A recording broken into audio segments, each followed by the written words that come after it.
It was idiotic how those decisions came to be. It was like, when did you scale?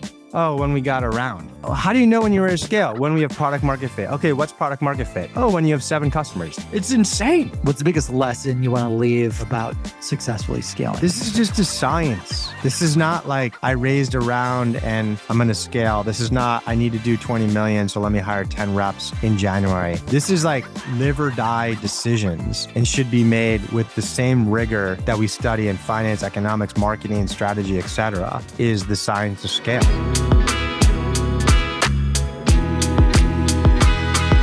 For those of you that don't know me, I'm Brandon Bornancin, CEO and founder here at Seamless. Grateful to be here with you today. And today we're sitting down with one of the greatest minds in startup growth, Mark. Mark helped scale HubSpot from 0 to IPO and beyond. And now he's back with his new book, The Science of Scaling.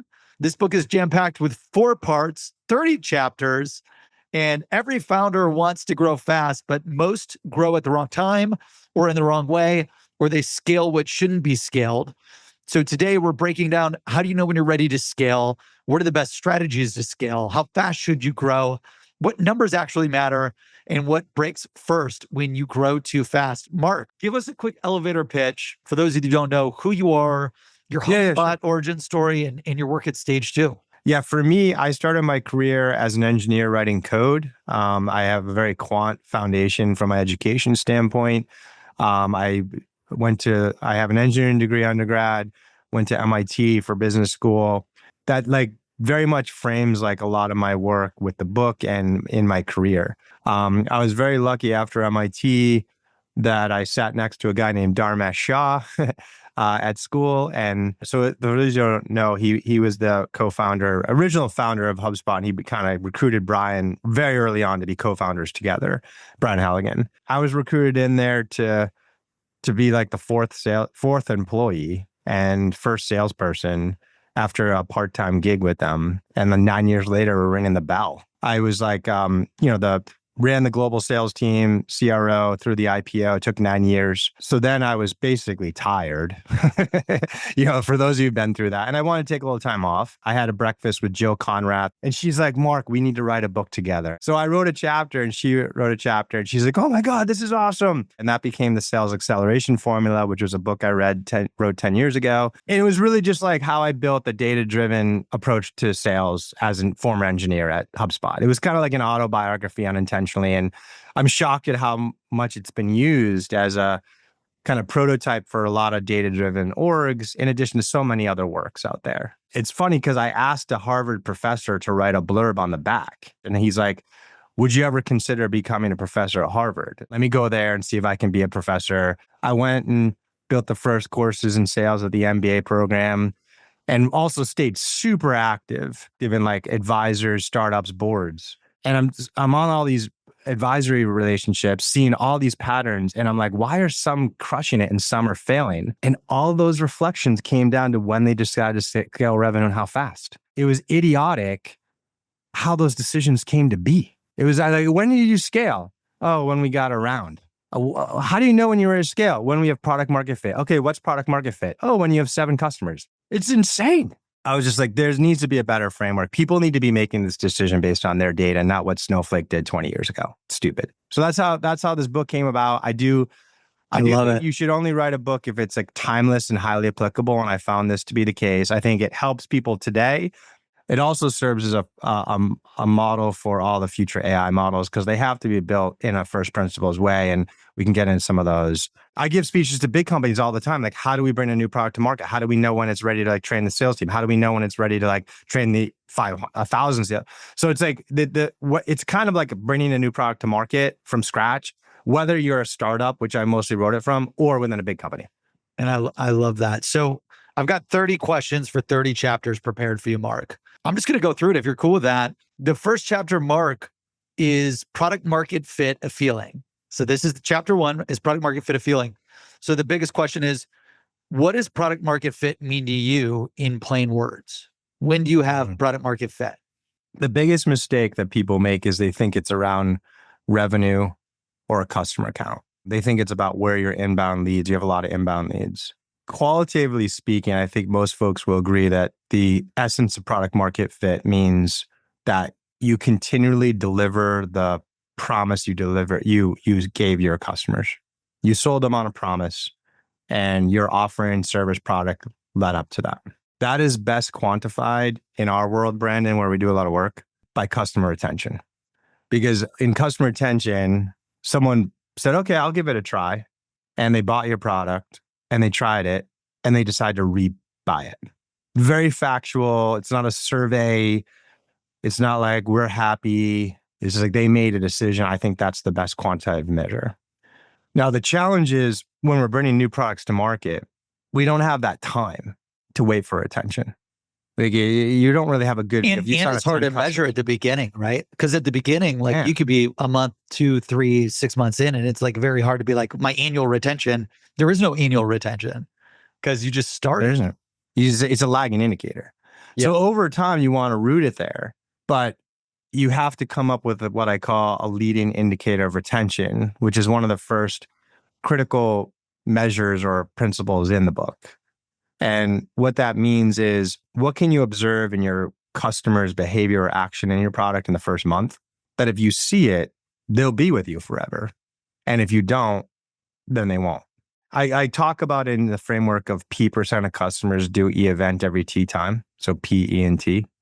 And just to bring it to life for folks, like one of the most famous documented versions, a product we all know, Slack. So Slack says 80% of customers send 2,000 team messages every month, right? Wow. HubSpot says 80% of customers use 5 or more features in the platform every month, right? And so Facebook, that's a famous one. Yeah, 7 more friends in the first 7 friends in 3 days, which is interesting. 3 like, days, it's a consumer play. Perfect. Yep. The thing about the Facebook one is like it's more of like an activation one, like 7 friends in the first week, versus a good LIR is ongoing. Yeah. Right. So it's not like when you get your first 2,000 team messages in Slack, it's like they keep, because sometimes a lot of times it goes down. Like they're in it and then it goes away. So you have a lot of the businesses measuring that go out of business. Like I remember Clubhouse, and there's a ton of them, right? Like Clubhouse, the audio social network, it hit, had great activation. Everyone's started using it. They fell off. Right. And then you see all the funding disappear. You see businesses go out. So a leading indicator, this is chapter 2, by the way. So the next chapter after product market fit is leading indicator of retention. So in the simplest terms, this is like the key aha moment or habit moment for like monthly active usage, weekly active usage, or how would you really define it for the audience to start measuring it? Yeah, I gave you a couple examples. The P, which is like what % of customers, doesn't matter as much because you're going to measure this forever if you do it well. HubSpot's on, whatever, 1.5 billion in revenue. They still measure this every month. It's key because you can lose product market fit, and you will. And so you just need to know sooner than like the quarterly board meeting when you look at retention from deals you did a year ago. That's just not good management. So you need it to, the P is going to be like 60, 70, 80%, whatever. T is like usually every month. If you're like a Dropbox or Notion where it's like you just download and it works, you can go every day or week. And if you're a Workday where it takes 6 months to install, you might have to go every quarter. But those are the easy ones. The E is what you're talking about. Like Zillow would be once a year. If I'm buying a house, whatever, I'm going to be on once Zillow. Every couple. Slack is every day. Yes. Seamless. We've got salespeople, sales teams, go-to-market teams. They'll either build a big list like once a month, or they'll be doing it daily or weekly. So it's interesting how like we've got the measurement of habit moments differently for different personas. Yeah, yours is an interesting one to work with, right? Yeah, I mean, you could do it by persona. You eventually, when you are a big company, you're not going to have the same one for your enterprise clients than your SMB. Yeah, you're not going to have the same one for your SDRs versus your strategic account reps, right? Like you gotta alter it over time. But like if we're talking startup, let's just have one. Now the E is it's definitely like very factual. It's not like a CSM said they're happy. And it's instrumentable because as you scale, like at your stage, you don't want people counting beans as humans. You want this to be like come out of a user log or come out of like something that's happening with the product. It's correlated with your value, obviously, as much as possible, right? Slack's was collaboration, so it's the number of messages. HubSpot's is like an all-in-one platform, so it's the number of features they're using the platform. For years, it's not always weekly active usage, but I think for years that wouldn't be bad. Number of outreaches sent, that type of stuff. That's not crazy. Totally. I will also say that if you're starting out with this, especially if you're early, There's 3 categories of the E events, the lead indicator retentions that you can choose. The first one's the simplest, which is just, are they using it?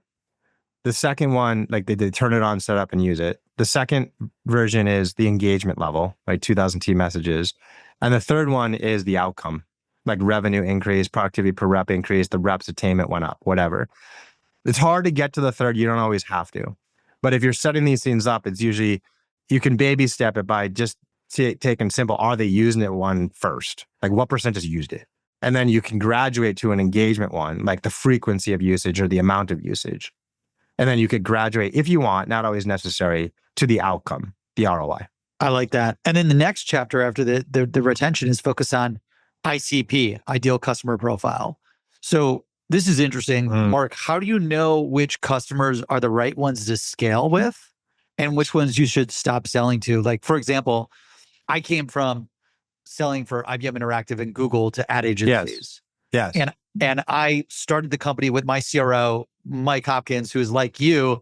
He was like number 2 or 3 at Seamless, came on board. We built it with the engineering team and with Jake and Austin and whatnot. But we were selling to the wrong ICP. So agencies, they did everything, like Ogilvy does everything by referral. Like they're not cold emailing Nike. And I built this cold prospecting tool. And then we realized after a year and a half, we were selling to the wrong, we should have been selling to tech. Yeah. And then when we switched industries and personas, we went from like 0 to 15 million in a year or two fast. Yes. So how do companies here know which companies are the right ones to target and scale with and which ones you should stop selling to? Yeah.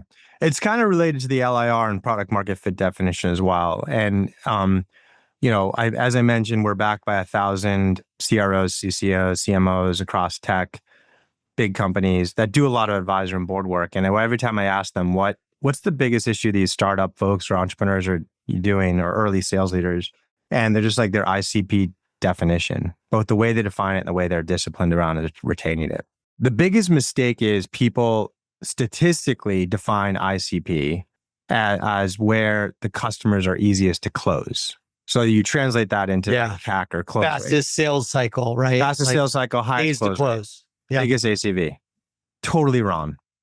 Like it might be right, but you got lucky because the ICP has to be based on LTV. Which, again, for those that don't know, LTV, lifetime customer value, which is tied to retention. Exactly. So like if you've got a customer that closes in 10 days that lasts a year, or you've got a customer that closes in 30 days, but they last 3 years, ideally you would want to go for the one that's got the higher LTV that lasts for 3 years. We totally messed this up at HubSpot in the early days. The easiest ones to close was like the 2-person employee company. We closed them in like an hour. Yeah, the SMBs, the one call close. They all churn. For the micro SMB. Yeah. They've almost put us under. Yeah. Like you have to do the ICP calculation on LTV retention. And that's why the LIR comes into play, is now you can like pick whatever segmentation on your install base, whether it's customer size, location, industry, whatever. And you can look at the different LIR values of those segments and let that drive your ICP. Okay. So the way I frame it in the book, I'm just doing a post on this tomorrow, I think, if you want to check it out on LinkedIn, is it's one slide. The first column is just your attributes. How much, what's in scope, like revenue size, employee size, industry, location. Okay. And like that has to be, customized to you. You guys do this a lot, Brandon. You guys are experts on this. Yeah. And so you come up with that. And it's important to note that like, it has to be publicly available information, in my opinion, on this ICP. It can't be like they have budget or they have a need. Yeah, urgency timeline. Like you don't know that. That's the sales process. Yeah. Like all we're trying to do is like, who are we targeting? If I'm building the cold list, who should be on that list? If marketing is generating a bunch of inbound leads, who's worth following up on? It's like publicly available information. Okay. And then the first column is like the green, sell them all day. Like this is our hypothesis of like down the middle, right? So like in the US, between 50 and 500 employees in tech, industrials, or finance, you got the point. Okay. The red is do not sell. If you sign up, do whatever it takes to do not. Dude, if you show up with a contract, and this happened for us at HubSpot, like someone got like right to the contract stage with Facebook when we were like 3 million in revenue and Halligan ripped it up. Like that's what you have to do. It would have destroyed us. We were selling to SVPs. Like So it's like, if you show up with a signed contract as founder, I will rip it up. Like, we're not selling to Asia. We're not selling to 20,000 employee companies. We're not selling to hospitals right now. Okay. So that's in the red. And hopefully we're disciplined enough though that it doesn't even get into the funnel. Okay. The yellow is that, like, we're not sure. And what that means is we're not going to proactively go after them. If we build a cold call list, we're not going to include them. If we're running a marketing campaign, we're not going to put them in our, in our target list. But if they show up at our trade show booth, if they come inbound requesting a demo, then you can sell to them. And what that does is it's in that blurry line, like, okay, Canada, sure, okay. Like, I'm not trying to, like, or like, Totally. said Maybe 500. it's like a different, like, sub industry or whatever that, like, would make sense, but you're just unsure because it's in the yellow. You'll do it if they come to you, because it's like they show up and, like, I've been looking for this. So the engagement offsets the concern, right? So if we said, like, US 50 to 500 tech and industrials. So if someone comes in from London or an English-speaking European country, then okay, let's do it. Or if someone comes in and they have 700 employees, okay, fine. I'm not going to target them, but, like, come on in. If someone comes inbound from finance, but we said only I feel like it's tech, so hard to say no to deals that come in via inbound. So, like, it's easy to say outbound. Don't go outbound prospect. Yes. Non-ICP customers. Yes. But when you're getting, like, free leads or whatever coming in, how the hell do you develop the discipline to be like, no, I will not make money from this. I will not service them. That is a really hard muscle with inbound, outbound, and your sales team and go to market to, like, build. Like, how do you? I know it's probably out there, and someone could challenge me on the text maybe. I've never seen a company that should be selling to 100% of their inbound leads. It's such a distraction. Like, the highest Sounds like a lot I've seen is 50. It's not even just the work. It's just like, it's unprofitable work. Inefficient, you're literally unprofitable. Yeah, you're literally losing money by deploying your salespeople to this segment and having them close those deals. The highest I've seen is 50%. But I'm sure there's ones out there where it's like, I guess, like a sales training business that is willing to work with anyone. But even that, no way. Like, I guarantee you there's leads in there from, like, a junior in college. Yeah, You're on YouTube. Who you shouldn't be touching. Yeah. So, like, it's just like, you have to have that mentality. It's like, okay, there's no way we should be selling to 100% of leads. That makes total sense. And that will get you over the hump of, like, it's really hard to say no to a free lead. When you're looking at chapter 6, how fast do we scale? Yeah. How do you know when it's time to speed up or slow down for the audience? Right. When should they hit the gas, or when should they be like, holy shit, we have to stop? Like, we got to audit everything and redo some stuff. Yeah. In venture capital land, like the companies that we work with in startups, and I work with, like, all different types, but just in that one, like, it's the worst in terms of, like, their approach. Because this comes of, like, the misalignment between investors and entrepreneurs, which we can get into if you'd like. But, like, the typical approach is like, all right, cool. Like, good job. We're going to do this Series A. Here's $10 million. So, and it still happens. I've been talking about this for 10 years, and I still get on the phone with these founders, and they're like, yeah, would you like to invest? I'm like, I don't know, maybe. Like, what are you guys doing? Like, oh, we did 2 million in revenue last year, and we're going to scale to 15 this year. I'm like, oh, wow, that's really fast. But we're seeing some companies do that now. What's your plan? And like, well, we hired 15 reps in January. I'm like, oh, okay, cool. Because, like, we did the math, and, like, we're going to sign $800,000 revenue quotas. And according to our spreadsheet, we needed 15 reps. So we hired them in January. I'm like, all right, wow. How many reps did you have last year? They said 2. And they're like, why are you laughing? I'm like, because you're going to lay off 15 reps in a year. I'm like, you just don't. Do you know what the recruiting muscles needed to, like, I mean, this isn't perfect, but, like, we should probably look at our, like, number of resume screens to, like, hire and keep that as high as possible to make sure we have quality. Who's doing these interviews? Who's managing them? Like, the average rep to manager ratio is 8-to-1. Who's even managing them? Do we have onboarding? Do we have a tight methodology? What's your lead flow right now? You got half your deals from your events and referrals. Is that going to scale by 15? Like, yeah, is there enough deal flow to even keep the reps busy? Or are you just going to hire them, burn a lot of money on hiring them? They'll be sitting around with nothing to do. Or do they know how to even generate? It's fine if they're going to generate their own leads, but do we even know how to do that? So it's like, there's just this is really highlighting the lack of strategy on how fast. Okay, so like just the simple part is let's Jim's get got away a good comment. Don't forget resources, infrastructure to support the volume, everything. I agree. Exactly. Jim. So it's like, let's get away from like just this, like we did the raise or it's the start of the year and this is the plan. And let's hire a ton of reps at the beginning and cross our fingers. That's not, it's just not, it just doesn't work. Let's move from that to a pace. Let's establish a pace. Let's not say hire 15 reps in January and hope for what happens. Let's say we're going to hire 2 reps a month or 10 reps a month or 50 reps a month, however fast you want to go. But let's just say it's like 2 reps a month. And now we establish the pace. And what we're doing, and we didn't really fully pull this out, Brandon, but in the book, you instrument how to measure product market fit, which we defined, the lead indicator of retention. We didn't really talk about go-to-market fit, which is the next phase, but like you have to instrument that in the same way you instrument product market fit based on your data. So you're confident that you have both. And it could take you a week to get them. It could take you a year. I don't know, but we know exactly what we're going after. And now I'm just going to hire 2 reps every month. And I'm going to do that for 6 months. I'm going to watch the lead indicator of retention, my product market fit, and the lead indicator of unit economics, my go-to-market fit, to see if they stay green. And if they do, I'm going to go to 4 reps a month. And if they break, I will know 9 months ahead of my peers because they're managing their business on the quarterly P&L that they present to the board. And I'm managing my business on lead indicators, retention, and unit economics. And if it breaks, I'm going to fix it. Stop, fix it. Hopefully it takes a day. Maybe it'll take a quarter. But if it works, I'm going to go to 4 reps a month. And then if that works for 6 months, I'm going to go 8 reps a month and so on. And then eventually a unicorn.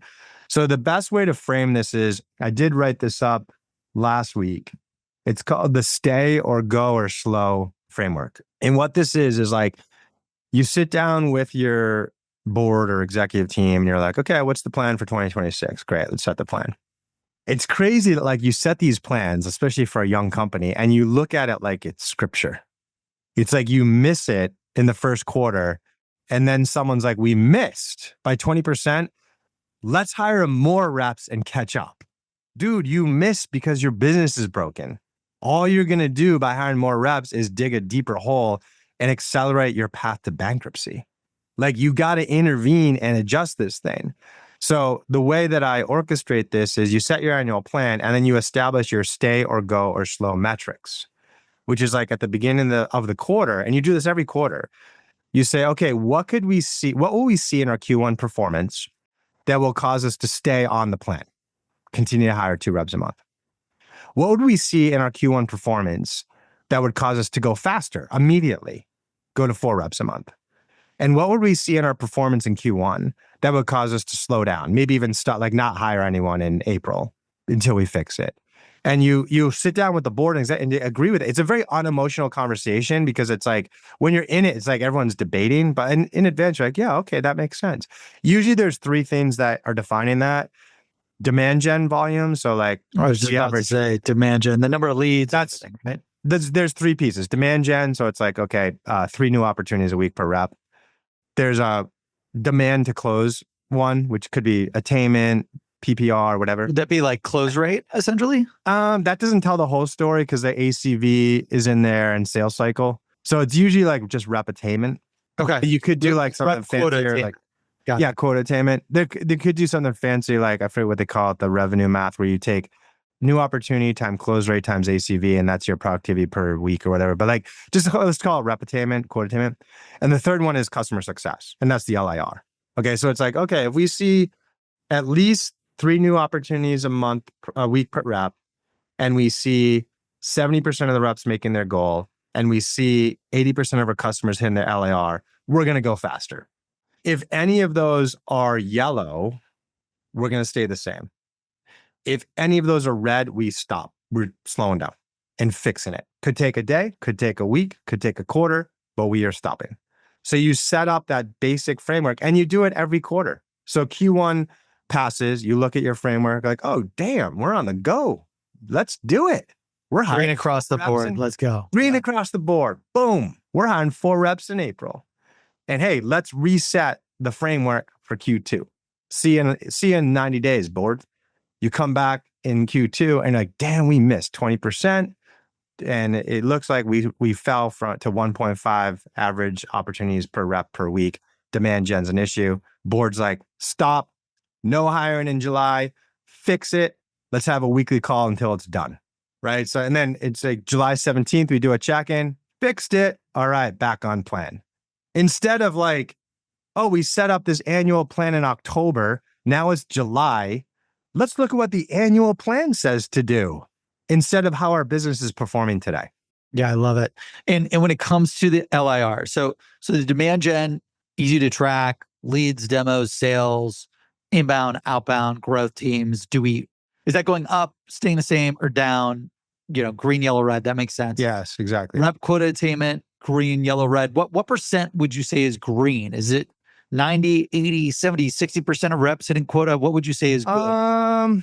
The variations on that answer is like how much blitz scale pressure you have as a business.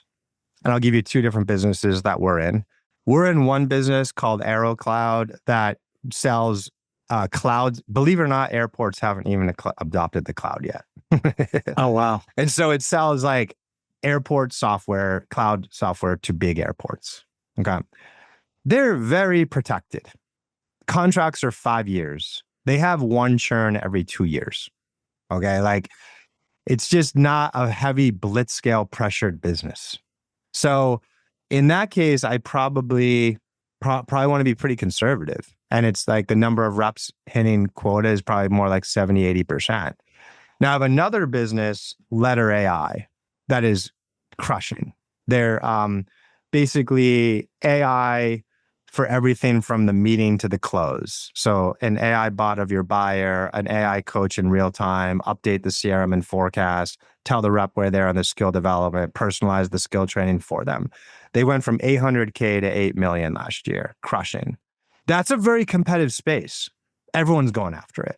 Yeah, So there's tons of like pressure. meeting note takers or what CRM automation platforms. Yeah, It's interesting. And that's like meeting. That's not even like a piece of like that's a commodity for them. You don't even need to. You can use Gone. That's not really the piece of it. It's like you book a meeting with the director of marketing at Genzyme. It reads everything about Genzyme and the director of marketing and stands up a bot that you can practice with the night before.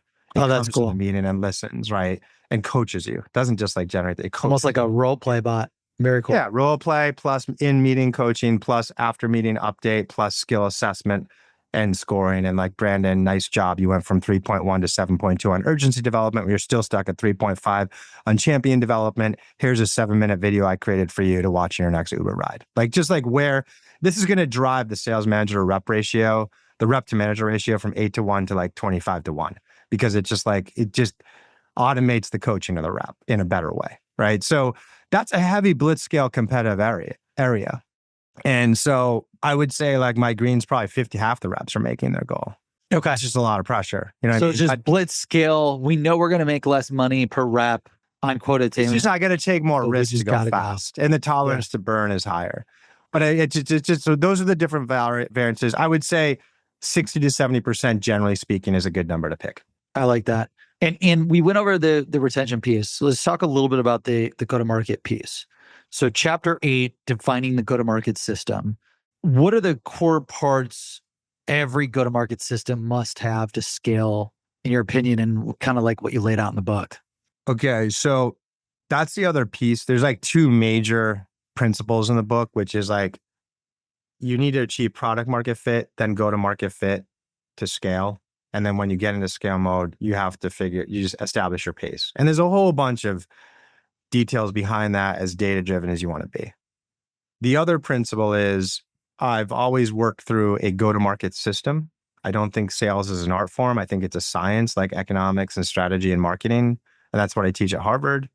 And that's what I've always written about. I outlined the go to market system definition, which is it sits on your ICP, your target market, which we've defined today's call. It frames how you build a buyer journey on how your buyer buys and how you should create a sales playbook to help them buy. That's the foundation. There's two inputs to the system: the go-to-market people you hire, reps, SDRs, CSM, support, whatever. and the demand that you create to feed the system, which could be created by the people or it could be created by other things. And then the system runs every day in the way you coach and you pay your reps. And it spits out first activities like demos and meetings that lead to a forecast that lead to predictable revenue. Those are the components of the system. And it turns out to optimize each component, first off is contextual. There is no right answer to what a good rep is. Unfortunately, in my operator days, I had to fire 300 salespeople. Sucks. Almost all of them went off to another company and succeeded. It wasn't anything wrong with my company. It's just that like the optimal rep to sell pencils is different than the optimal rep to sell jets. And that's the same for your sales playbook definition, your ICP definition, your coaching model, your compensation model, everything. Each component needs to be optimized in your context, which is usually what you're selling, the product, your buyer, CMO versus CFO, and attributes of your business, your stage, where are you based, are you family, you're a family business or a VC-backed business, et cetera. That's a key principle. The applicability to the principles of the book is, it turns out that the optimal go-to-market system design differs as you go from product market fit to go-to-market fit to growth. The optimal 10th sales hire is so different than your optimal first hire. The 10th hire is like, where's the commission plan? What's the objection handling document? What's the methodology? Where's my territory? Let me go make a ton of money. Terrible first hire. You don't have product market fit. That person's going to go off and make 50 calls and say, this isn't working, I quit. The first hire is like half product manager, half rep. Hey, team, like I had 30 calls with the market today. All the engineers like, you did? What did they say? This is the top 5 things. This is awesome. Thank you. Now I know how to build the product. Right. And the same thing for the way you comp people, the demand gen. The first demand gen, like, okay, scalable demand gen, your business, Brendan, good cold calling, part of your business. Right? Yeah, a huge part of it. Prospecting. Terrible choice in product market fit pursuit. You know how long it takes to build these things and the skill required.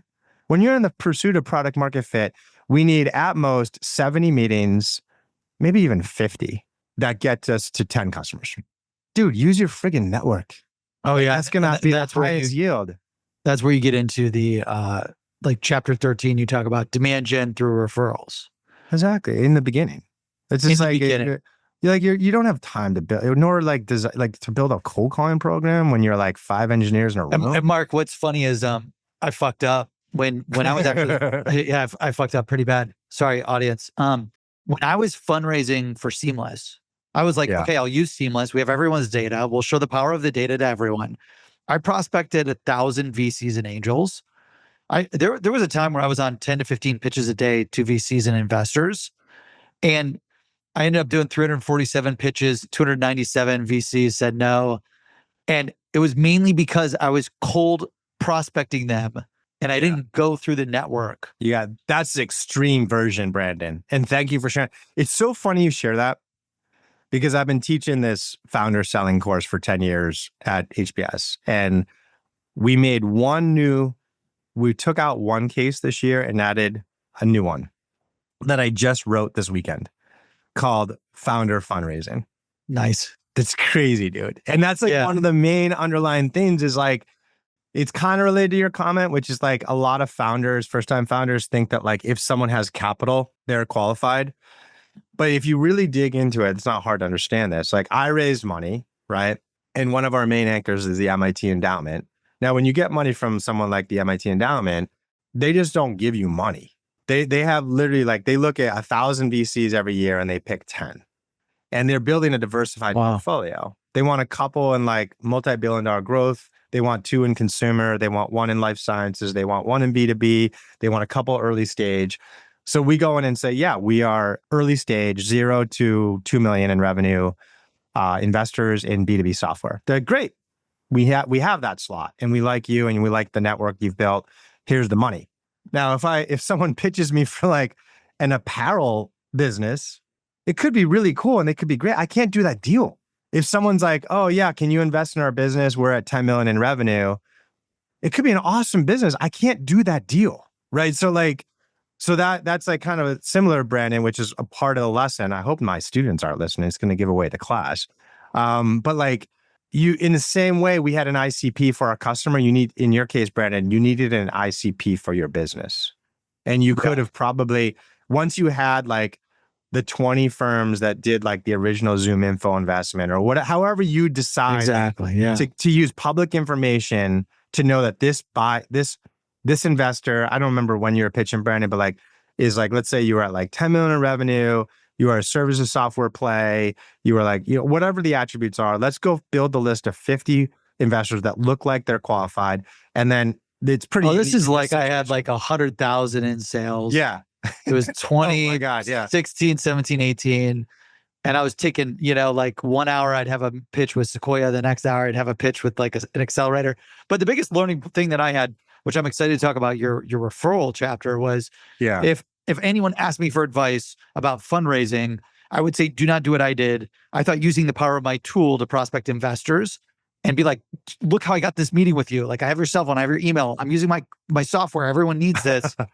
Like me now as an investor, I cold people that prospect me freak me out and I don't trust. I know. Versus it's like, why did you have to? Yeah, like if Mark Roberge was like, hey, there's this company that I invested in, you should check it out. I'd be like, okay, it's coming from Mark. I trust him.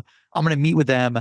Yeah. And it cost me 2 years trying to raise a $2.5 million seed round.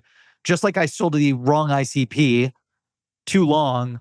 The other thing I did was I totally fucked up investor fundraising. But for the audience, so there's the quick tip. Chapter 13 of your book, you've got demand gen through referrals. What's the best strategy in your opinion to get more referrals? And why are referrals so important early on? Yeah, sure.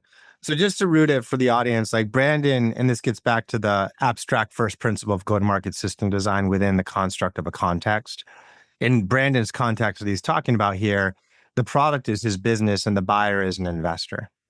And we're having a very, very deep conversation about the need to go through a network. And I don't want people to confuse that that's the only way to sell these days. Like we have plenty of companies where cold calling works, content marketing works, a lot of AI-driven things work, community-led growth, whatever. These are all the decisions. And if you Google Mark Roberge choosing demand gen channel, I've got like a 10-page article on it. And that's one of the chapters, Brandon. So you're asking specifically, now, when you are in the early stage, I rarely see a startup where you should build a professional demand gen channel, whether it's content marketing or community-led growth or cold calling. You should use your network because we're just trying to get like customers on the board to like try this thing. And so there's a couple of tips that I don't see people leverage as much in that context. The first one is the value of an advisory board. Advisory boards are used often in startups, but very poorly. They're usually allocate 6 slots for the advisory board. They usually give these people a quarter point or a half point over like infinite amount of time. And they're usually rock stars in the sector who you have 2 meetings with and forget they exist.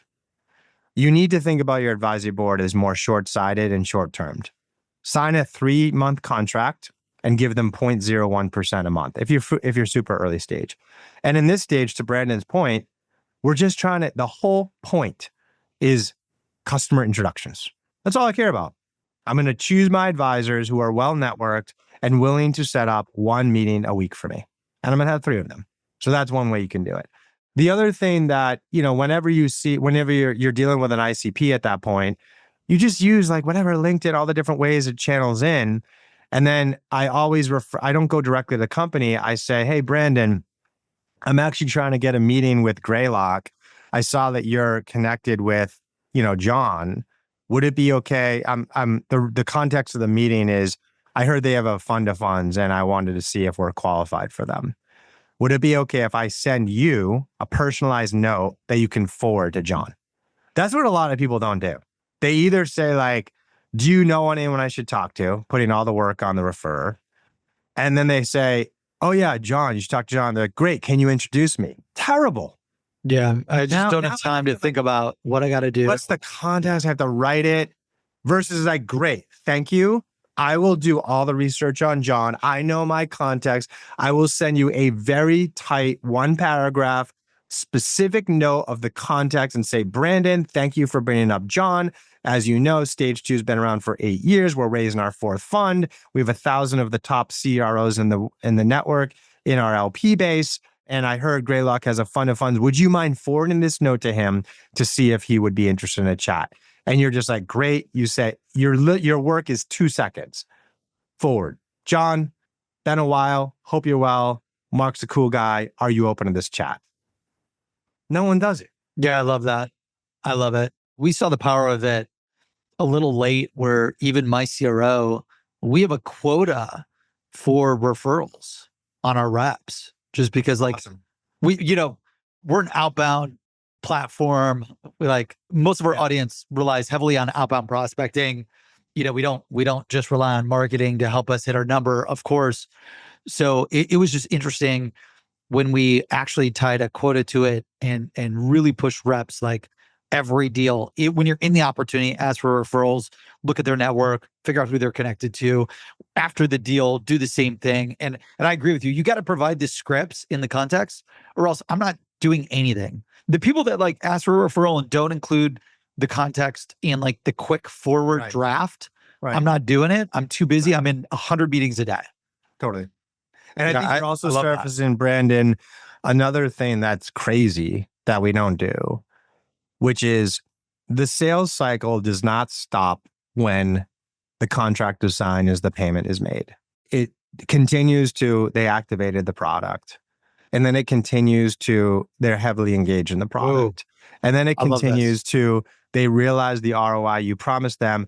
And then it continues to, you get a referral from them. It's crazy that we have how much calories have been put into the art and science of setting a meeting through cold calling, which is great. It's worth it. And that's what you guys do. How many calories has put into systematizing generating referrals from your customers? Yeah. Huge opportunity, let alone the effort to activate and increase usage, which I'm looking at your chapter 16. So GTM outputs and the leading indicator of retention goals. So this next question, how do you make sure your go-to-market team drives retention and not just revenue?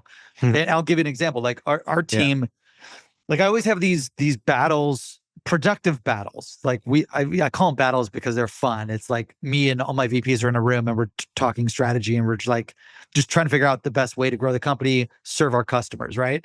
So on one end, we'll be talking about, the revenue plan that we need to hit. On the other hand, we'll be talking about the retention plan that we need to hit. And it feels like there's this competition, you have to do one or the other. How do you make sure the go-to-market team is selling the right customers, getting them activated, using it, maximizing retention? How do you do that? That feels very hard. Great question. And it's interesting that when you walk into a company with a retention problem, the first instinct of the board and team is it's a product issue, and it rarely is. It's usually a sales issue. It's usually that the reps are selling the wrong customers with the wrong expectations. What does it take to set this up? Who needs to be involved? What kind of ROI should I expect, et cetera? And it's just something that for 20 years, we've realized retention is the North Star metric, but we still see sales reps as just closing the revenue, and then the other folks should take care of it. But a good rep, let's start with the commission plan. It needs to be aligned with LTV, right? So we've already scaffolded this a little bit with our ICP discipline that we talked about earlier. So that should help us prevent bad deals getting in just from a public information standpoint. We still don't have protections against lying, misexpectations, not getting IT involved during the process, and they're surprised by the setup, whatever. So we just need an LTV alignment with the comp plan. Now, intuitively, you would think, well, okay, why don't I just, instead of pay the whole commission up front, why don't I pay it incrementally over 2 years? Not going to work. Your reps, it's going to take them so long to build up to their OTE. They won't have the patience. You won't be able to hire good reps. And furthermore, once they are set up 2 years in, they can make a lot of money every month without even closing any customers. A good comp plan has to reward a rep with a good paycheck at the point of good work, and penalize a rep at the point of a bad quarter at that point. It needs to be shorter term. So the best way to do that, if possible, and I'll give you some alternatives to it, is to use the LIR, the lead indicator retention, right? So let's just go back to our simple Slack example, where your lead indicator retention is when the company sends 2,000 team messages in a month. So this is the comp plan. You get paid half your commission when they sign the contract and pay, and you get the other half when they send 2,000 team messages in the month. And for a company like Slack, I mean, every customer should be able to do that within a month. So you're really just deferring the commission payment for the half of it for a month at most. Furthermore, in the context of like a Slack where there's like a free trial. So you would defer a portion of the commission to based on the retention number, the LIR. LIR. So you get half your commission when they sign the contract, and half when the LIR is achieved.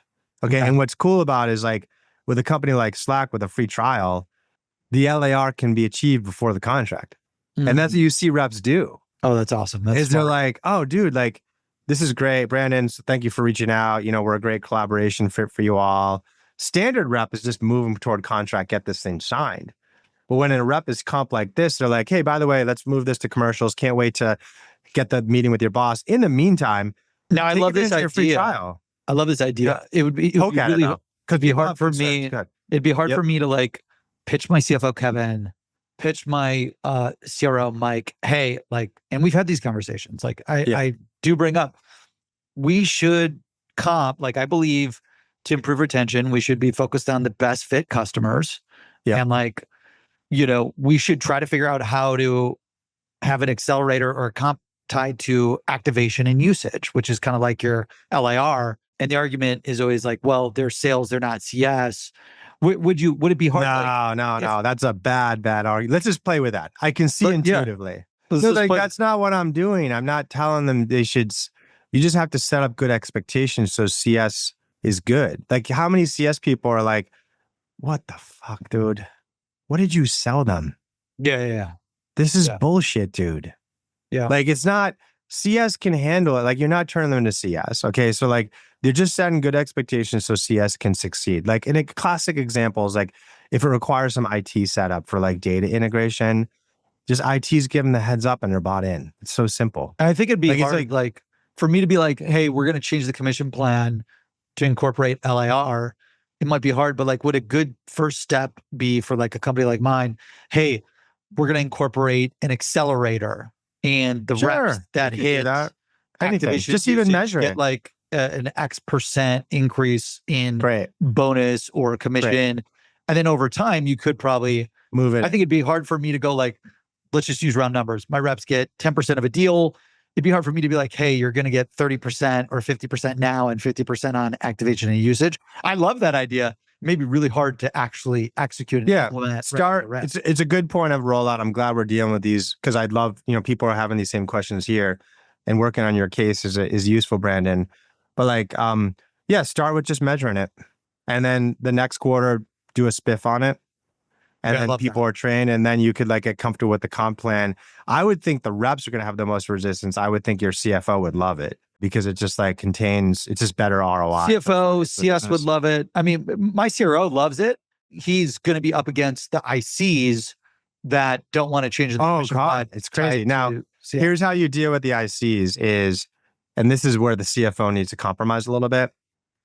Right now, you're paying them X dollars for a closed customer that has Y churn. Some of those customers never set up and churn. In the new plan, for those customers that never set up and churn, you saved half the commission. So the effective payment for a customer that signs and sets up and sees value should be higher. So if you're a good rep who sets good expectations, you used to close a deal and make $5,000. You now close a deal and make $6,000 because the LTV, you're just because you split it up and you the expected LTV is so much higher for the full commission. And what's crazy is like if that was happening to me, I was a rep doing a demo or whatever, like a POC, I would literally go through the entire LIR, like the activation and usage that I would need to do on the first call. Hey, Mark, I just showed you the platform. I want to actually have you do it. I'm going to give you screen access. Let me walk you through how to build your list in Seamless, find the emails, find the phones. Like, my behavior. And you're seeing would typical change. stuff here. Like Victor said, expert hunters, I want hunting. So do I, dude, for sure, Victor. Again, I'm not turning people into CSMs. I'm getting them to sell effectively, which means set up the CSM for success. Okay, so another piece to this is what they call, we all have qualified matrices, sales qualified matrices like BANT, budget, authority, need, timing. That tells us if they buy. That doesn't tell us if they're going to succeed. And so you should have a sister qualifying matrix called the customer success qualifying matrix, which are the things I need to do as a good seller, not as a CSM, to make sure this account is teed up. Okay, Victor, thank you. The account is teed up. A classic example is like, did you get IT involved? Every CS is like, dude, what the fuck, Brandon? You close this $50,000 deal and IT, I just talked to IT. They had no idea. They have a full year roadmap. Our product doesn't even integrate with their tech stack. You just fucked me, dude. That's not CS's problem. That's sales problems. But like, if you're just operating on BANT, the salesperson had no motivation to get sign off from IT, right? So you need your sister qualification of customer success qualification, okay? Now, the other point I want to make to your point, Brandon, and a couple of people are asking, like, should I do hunters or farmers or whatever? This has become a very important question because I'll just tease you out that I do think like we're going to go to a full cycle rep in the AI world, but I'll back into that. So the classic question the last 20 years is, should my reps be involved post-sale or should I just hand it over? Two-part question. First, and I'll ask you, Brandon, we'll do it for your business. What % of the full potential LTV of that account is captured in the first sale? Is this a land and expand, or do you mostly get the potential, like it's $100,000 a year account and it's still $100,000? Great question. I would probably say 30 to 50%. Oh, great. Okay, so that answer right there says I have to go to the second question. I'm still deciding between hunter farmer or full cycle rep. If it was 90%, if you were like, yeah, dude, I sign the account, I get 70,000 a year, it stays at 70,000, it might bump out to 75. Then dude, we are in hunter farmer. Don't waste, to Victor's point, do not waste your hunting reps on the farming, okay? But it's 30%, let's just say. Okay, second question. What's the skill required to get the other 70%? Is this just like they trip over contact numbers and it's easy? Or is this selling a new department, selling to like, what's the skill required? Yeah, I'd probably say a lot of ICs or smaller groups within a company will buy licenses. Yeah. So you got to go upstream. You got to go up. You pretty much have to like go to the buying committee, and try to build a POC for the whole org to get so seamless for their. According to my framework, your AE should stay involved post sale, because like you're not capturing most of the potential in the first sale, and the skill required to capture the rest.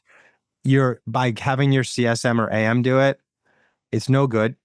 And also the handoff of losing that AE develops so much internal knowledge of the account, so many great relationships. They understand the politics. Those are going to be critical assets to get the rest of the deal.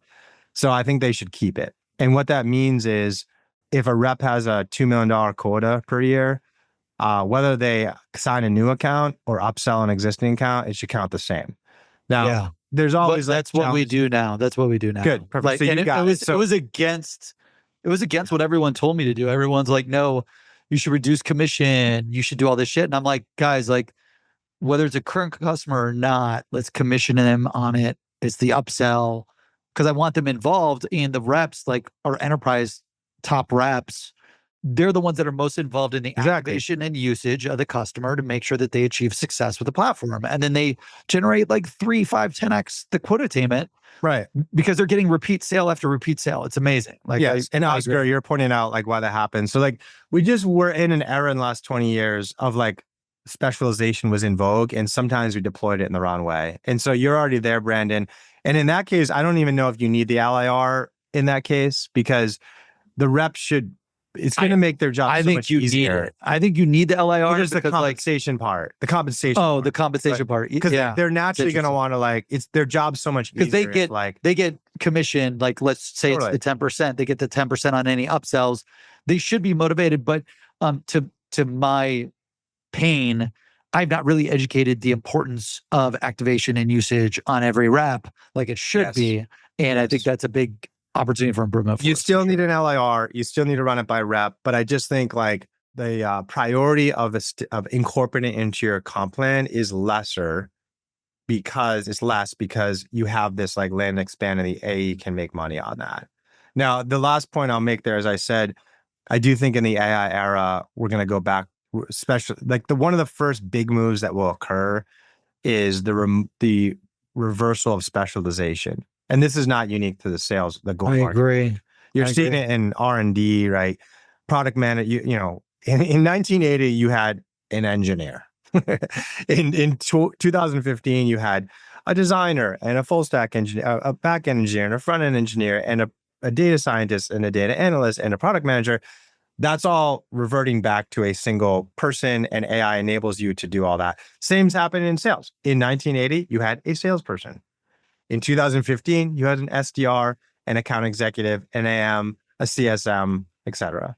I do think that AI, one of the first big movements it will drive is we'll go back to the full stack AE that handles setting demand, processing demand, and maintaining customer.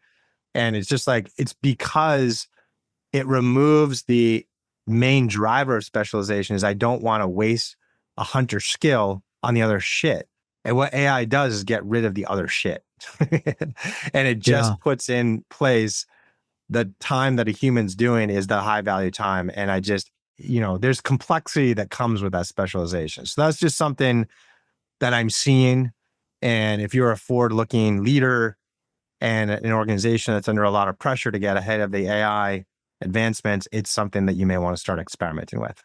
Yeah, I love that. And also the unit economics, like the unit economics of if you could incorporate the AI to help you remove a lot of those additional roles, the unit economics on the profitability is just insane. Like today, dude, 20 to 24, you feel like everyone was just going like, blitz scaling. But now like with profitability and AI and it's difficult to get funding or acquired and everyone in the public markets are at a 2 to 4x revenue. Like profitability and unit economics to me right now are like the holy grail of everything. How do we have the smallest team do the most? Yeah, we're seeing it. It's a weird market. I think I'm not a public equity trader and I have no insider information on public companies. So just like take that. 2022, 2021, it was scale at all costs. And you had a 40 to 1 ratio of valuation to revenue for the public SaaS companies. Plummeted in 2022. We went back to efficiency. Now you're in this weird market of like the public markets. I think personally, they're way ahead. I think they're right in the long term, like 5, 10, 15 years. I don't think they have the guts to hold it out. Like, I think they've priced in massive collapse of the SaaS incumbents. I think it will happen, but not in the next 2 to 3 years. Like, Genzyme is not moving off Salesforce for Anthropic next month. Right. It's just like they're not moving off Workday next month. Like, it's like, so I personally, like, for what it's worth, I'm a buy in the, the public company right now. I'm a short in the 10-year horizon. And in the private, it's insane, dude. Like if you're an AI company with 5 million in revenue, growing fast, you're worth $500 million, if not $1 billion. That's stupid. Like you're starting to approach like, how much is Zoom Info trading at right now? 2x right now. And what is it? What's the revenue in it? 1.2. I checked it. I'm going to check it right now, but 1.2 revenue, I believe it's like 2.5 valuation. Yeah, roughly 2.5, 2.3. This, dude, it's this brutal. is insane. Let's isolate the two. You got 1.2 billion market cap right business. now, 2.05 billion, trading at $6, and we feel really proud. Let's like reflect on this for a second. Zoom Info has a 1.2 billion of revenue used by such a wide variety of customers with a moat around data as we enter the AI era, trading at $2 billion. And Clay has, I'm guessing, 200 million in revenue. Oh, no, way less than that. okay, let's just say 100. Okay. Yeah. Let's just say that some of it is SMB churny revenue and they're trading at 5 billion. Dude, this is an insane time. Yeah. This is like an easy look back to see where people are way off. Yeah. And I love Clay. I love Varun. I'm doing a speech with him next week. Like I'm not picking on him. It's just like he's building an awesome business. He's a pioneer, whatever. But it's just like it's more just like what I'm highlighting is the public equity investors, I think, right now have gotten ahead of their skis on the adjustment, and it will swing back because they don't have the guts to wait 5 or 10 years on their bet. For sure. And I think we're going to have a massive AI bubble burst because these AI companies are being priced at 100, 200x. Some of their revenue is questionable. Their defensibility is questionable.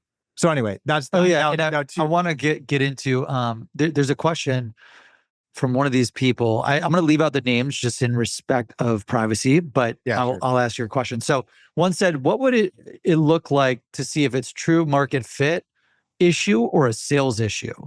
So when you're scaling, and let's say you're having trouble growing, is it a true market fit issue or a sales issue? Yeah. So there's a lot of different ways to answer that question. And one of the quickest ways that is rarely used, the chart, is quarter-over-quarter rep performance for the last couple of years. It's like the board needs to be looking at this. And this is why. If you miss, and then you look on the quarter or the year, and then you look under the hood, and you see that Brandon and Julie and Tiffany, who've been around for 2.5 years, and they're our top reps, and they're still hitting, we have a sales issue. Because like it's the other people that are missing. It's possible to hit. But if our historic performers now start going down and everybody's going down, we have something else. It could be demand gen quality. It could be economic. It could be a competitor. It could be a product issue in the market, whatever. And now we can double click into it's going to be pretty easy to figure out if it's demand quality. We can look at that stuff, conversion there, competitor pricing. We probably, you can do win-loss analysis. We just published an article last month on using AI to do accurate win-loss analysis. That would surface something there. Economic, you just feel it out. Like, look at, is it, or, you can feel. So that would be my answer, is you have to look at the rep over rep historic performance to see if your consistent performers have been affected, and that will help you isolate it. Got it. So like if you saw the average rep quota attainment or average rep, it's not even average. Because it could be like the average drops, but when you double click into it, your consistent performers are still performing, but all the new people are dropping down. Now you have a hiring issue or an execution issue. But like, you're not going to have like 4 salespeople who have hit for the last 8 quarters are all of a sudden going to pick up bad habits. Like it's not like, I guess like if in her question of like, is it a sales issue? I suppose that there's an asterisk on my comment in the sense that if a competitor has now outdeveloped you or outpriced you, then, Brandon and Tiffany and Julie, if they keep doing the same thing, they're no longer going to win. So they're going to go down. I guess that is a sales issue, but it's like, I don't really put that on the reps as much of like, they shouldn't be responsible for like changing pricing discussions and sales methodology framework. Yeah, and you've got some chapters on this. Product marketing. Yeah, like chapter 20. So kind of pivoting to that. So chapter 20, one scalable demand channel. What's the first channel most businesses, startups should master for demand generation? What's the first channel they should master? Is you're saying? Sure. When you talk about the scaling demand gen, demand channels. Let's do that. So that gets back to that one first principle, which is we have a go-to-market system, one component of which is demand gen, and there is no universal answer to the question. It is rooted in context, your buyer, your product, and your type of your business. You can Google my name if you don't want to buy the book, but I didn't even mention 100% of the proceeds are donated to mental health. I just want to make sure people know that. But like, I've written about this online, and I can just give you some examples. If you're selling to engineers, good luck cold calling, dude. They don't have phones. Yeah, they won't pick up. That's tough. You usually want like PLG because they're very technical. They want to play with it, right? If you're selling to CROs a new software that holds your reps accountable to their job. Good luck with PLG, dude. The reps are going to resist that all day. Now, CROs have, I'm probably doing events or cold calling, right? So it's just like marketers love to do research. So content marketing tends to do a little better, right? So like at the product level, if you're Workday, a future Workday, good luck with PLG. It takes 6 months to set the product up. There's all these nuances. All these channels are on the table. I'm trying to think like the ones that I think have momentum these days that are unique are community-led growth. Again, very, very contextual. I think like direct mail gifting is good in certain contexts. I'm trying to think what other unique veins I'm seeing.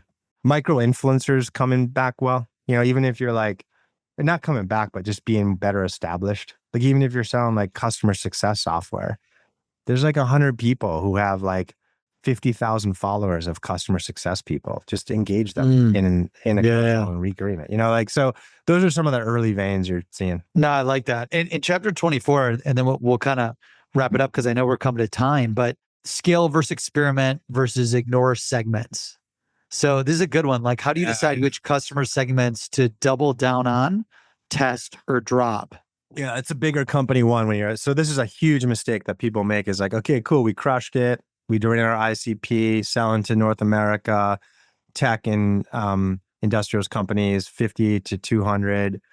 And we went to 1 million, 5 million, 12 million. Now we get to the board meeting for 2026 and like, okay, go from 12 to 24 this year. Okay, great.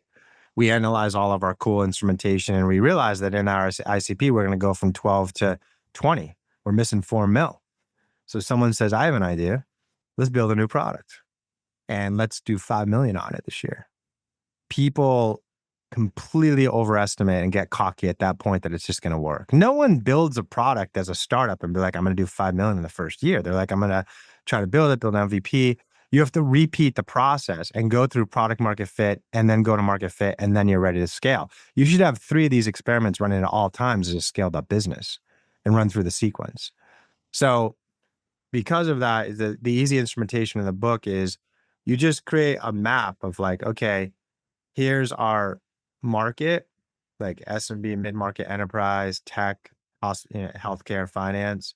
And here's our products, like product A, product B, product C. And just like decide which ones are we in the scale mode on.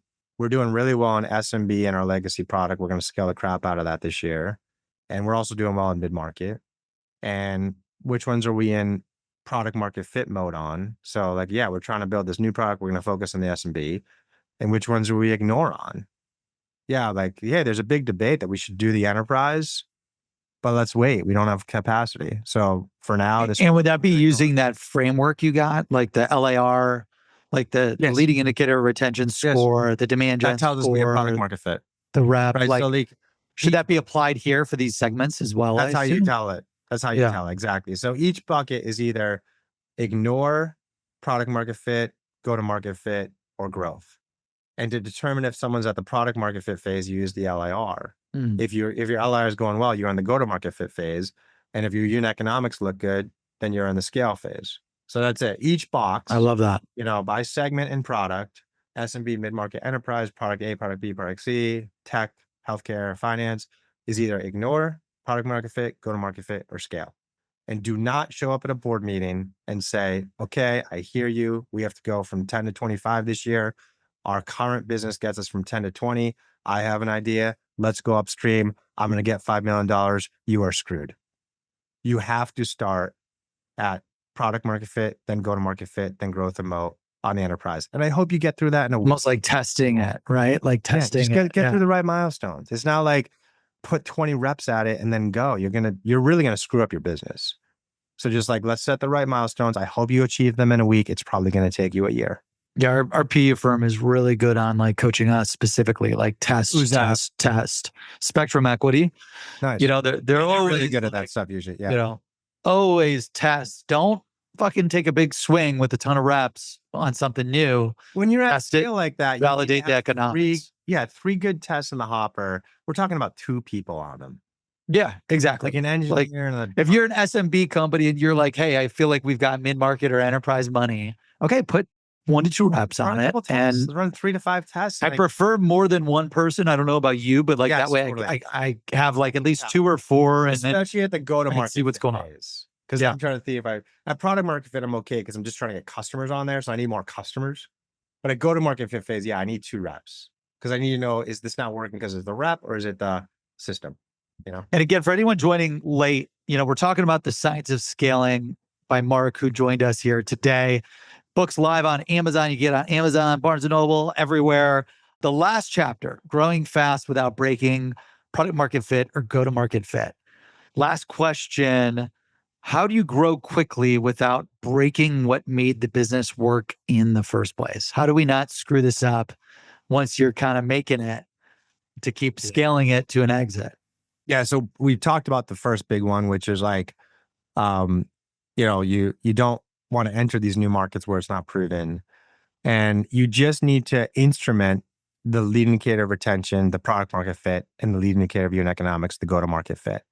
Because most businesses are assessing whether it's broken at the board meeting, which occurs 6 weeks after the quarterly results, which are an outcome of the sales work you did 9 months ago. They're operating their business a year behind. And when you instrument these things and continue to track them, because HubSpot still does, despite being like a $1 to $2 billion revenue business, you are operating your business roughly a year ahead of your peers. And you can intervene and fix. I love it.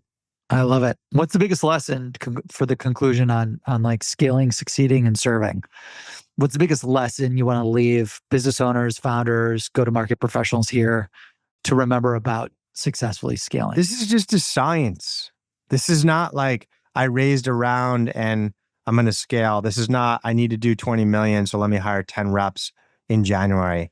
This is like live or die decisions and should be made with the same rigor that we study in finance, economics, marketing, strategy, et cetera, is the science of scale. And this blueprint outlines it for you, and follow it. Big lesson I'm hearing is scaling isn't about growing faster. It sounds like it's about growing at the right time with the right science, the systems, focus on the right customers and data, especially that, retention metric, go-to-market fit metric, growth metric. Really hope everyone, you enjoyed, learned a lot, and look forward to seeing you on the next webinar. And Mark, I already shared where they can find the book, but why don't you tell them where they can find the book and connect with you for more? Everywhere. Amazon's probably the easiest place to get it, but you can go to wherever you like to buy books. And thank you. And all the proceeds go to mental health. I appreciate the support. And thank you for the platform, Brandon. No, really appreciate it. And good luck. Let's make this next year your biggest and best yet.